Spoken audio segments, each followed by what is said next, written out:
So hello everyone दोस्तों, क्या हाल चाल आप लोगों का। सो फाइनली आज है हमारा 200th video of this series 1000 video. So first of all तो थैंक यू सो मच आप सभी का जिन्होंने मुझे अब तक सपोर्ट किया है इस चैनल को सब्सक्राइब करके। सो हमारी जो ये सीरीज़ है ये 1000 वीडियोस पे ख़त्म हो चुकी होगी, चाहे फिर हमारा चैनल ग्रो हो या फिर ना हो।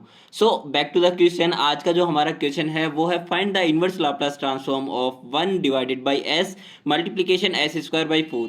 सो यहाँ पे हमें इनवर्स लाप्लास ट्रांसफॉर्म कैलकुलेट करना है। Okay, so inverse Laplace transform में जब भी आपके पास में कोई एक फंक्शन इस तरह से आए ना कि उसमें आप इन फंक्शन को सेपरेट करके एस की पावर को सेपरेट कर ले, ठीक है। जैसा कि मैंने कहा कि हमारे पास में डिवीजन प्रॉपर्टी जो है, डिवीजन प्रॉपर्टी क्या काम करती है कि अगर हमारे पास में कोई फंक्शन होता है उसमें डिवाइड में अगर टी आ जाता है तो उस कंडीशन में हमारे पास लाप्लास ट्रांसफॉर्म क्या होगा, वो सेम चीज हमारे पास इनवर्स लाप्लास ट्रांसफॉर्म में अगर डिवाइड में एस आ जाती है वो काम करता है हमारा इनवर्स लाप्लास ट्रांसफॉर्म के लिए डिवीजन प्रॉपर्टी। ओके, तो देखिए हमारे पास में ये फंक्शन है। अब इसके लिए लाप्लास ट्रांसफॉर्म की डिवीजन प्रॉपर्टी एक बार वापस से आप देख लीजिए कि अगर मेरे पास में कोई एक फंक्शन है जो कि टी वेरिएबल में है एंड उसका Laplace transform F of S होता है। ओके, अब एफ ऑफ टी के अंदर डिवाइड में टी आ जाता है एंड देन हम लाप्लास ट्रांसफॉर्म कैलकुलेट करने का ट्राई करते हैं। तो हमारे पास क्या होता है, जो एफ ऑफ एस है उसका एस के रेस्पेक्ट में integration from the limits s to infinity हम कर देते हैं। ओके,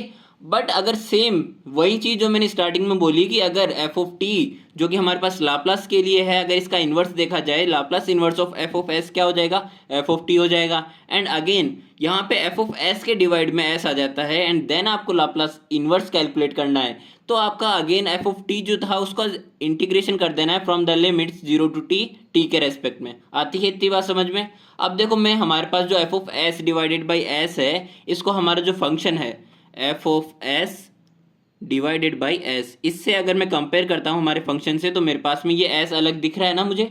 तो अगर अब यहाँ पे ये जो हमारा एस अलग करने के बाद में जो फंक्शन बचा है यानी कि 1 में एस स्क्वायर प्लस 4, अब एस स्क्वायर प्लस 4 1 में एस स्क्वायर प्लस 4, इसका हमें लाप्लास इन्वर्स कैलकुलेट करना है। तो इसका लाप्लास इन्वर्स आएगा, देखो किस तरह से। हम जानते हैं कि साइन 2t का लाप्लास ट्रांसफॉर्म क्या होता है, 2 में एस स्क्वायर प्लस 4 होता है। एंड अगर मैं यहाँ से इन्वर्स की बात करूँ, लाप्लास इन्वर्स ऑफ 1 में एस स्क्वायर प्लस 4 एंड 2 को मैं इस साइड भेज दूँ तो मेरे पास लाप्लास इन्वर्स ऑफ 1 में एस स्क्वायर प्लस 4 आ जाएगा ना, साइन 2t अपॉन में 2। क्योंकि हमारे पास साइन 80 का लाप्लास ट्रांसफॉर्म क्या होता है, ए अपॉन में एस स्क्वायर प्लस ए स्क्वायर। तो सेम फॉर्म में हम इसको कर सकते हैं सॉल्व। सो यहाँ से मेरे पास में Laplace inverse of F of S means 1 में एस स्क्वायर प्लस 4 क्या आ जाएगा, साइन 2t डिवाइडेड बाई 2। अब अकॉर्डिंग टू क्वेश्चन अगर मेरे पास एफ ऑफ एस में डिवाइडेड बाई एस भी आ जाता है तो ऐसी कंडीशन में हमारे पास जो एफ ऑफ टी आया है from the Laplace inverse of F of S, इस एफ ऑफ टी का हमें टी के रेस्पेक्ट में इंटीग्रेशन कर देना है from the limits 0 to t. And हमारा जो 1/2 था उसको एज ए कांस्टेंट हमने बाहर रख लिया है। ओके, ये वाला। सो देखिए हमने यहाँ तक डिस्कस कर लिया है। अब देखिए हमें फाइनली इसका क्या करना है, इंटीग्रेशन। सो साइन 2t का इंटीग्रेशन क्या हो जाएगा, माइनस का कॉस 2t एंड जो t का कॉफिशिएंट है वो हमारे पास डिवाइड में चला जाएगा। अब यहाँ से हमें इसकी लिमिट्स रखनी है, अपर लिमिट माइनस में लोअर लिमिट। सो अपर लिमिट जब हम रखेंगे, माइनस को हमने बाहर ले लिया है कॉमन, अब अपर लिमिट को हमने रखा तो cos 2t आया एंड लोअर लिमिट यानी कि 0 रखा तो मेरे पास में cos 0 की वैल्यू क्या होती है, 1 होती है। सो यहाँ पे 1 आ गया एंड जो 2 था हमने बाहर ले लिया है तो 1/4 हो गया।